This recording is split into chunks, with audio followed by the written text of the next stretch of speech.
Taon-taon ginugunita ng mga Pinoy ang pista ng Poong Nazareno na nagsisimula sa pahalik ng imahe sa Quirino Grandstand hanggang makarating ang andas ng Poong Nazareno sa Quiapo Church. Bukod sa mga parokyanong deboto, nakikiisa rin ang ilan sa mga kilalang personalidad upang mamanata kay Jesus Nazareno. Hindi na mawawala yan ang actress at singer na si Angeline Quinto kung saan matatandang isa rin siya sa mga deboto ng Poon at nag-alay din ng awitin taon-taon. Mangamba, di ka na isa,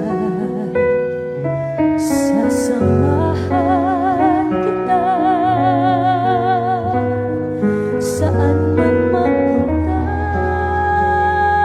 Bukod kay Angeline, present din ang mayor ng Maynila na si Isko Moreno Dumagoso na nakiisa sa misa mayor na ginanap pa rin sa Quirino Grandstand kaninang umaga. Sa social media post naman ng bagong mag-asawa na si Kiray Celis at Stefan Stopia, ikwinento nito sa kanyang post na ilang taon na umano silang deboto ng Poong Nazareno, kung saan 6 na taon na bilang magkasintahan sabay umano silang pumupunta at ngayong mag-asawa na sila ay sabay pa rin daw silang pupunta.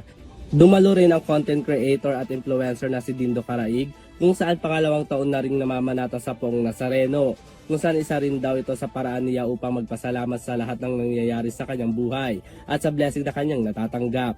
Still naman, doon ako nag-start.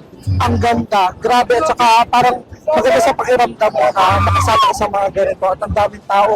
Tapos, worth it. Lagi nga ako nakayapak. Tapos pag pumunta ako dito kasi meron ako mga kahilingan talaga at saka pagpapasalamat sa lahat ng mga nangyayari sa buhay ko. Every Friday kasi pupunta ako dito sa Quiapo. Tapos, andun, parang lahat ng blessing na nabibigay sa akin dahil dyan sa Quiapo.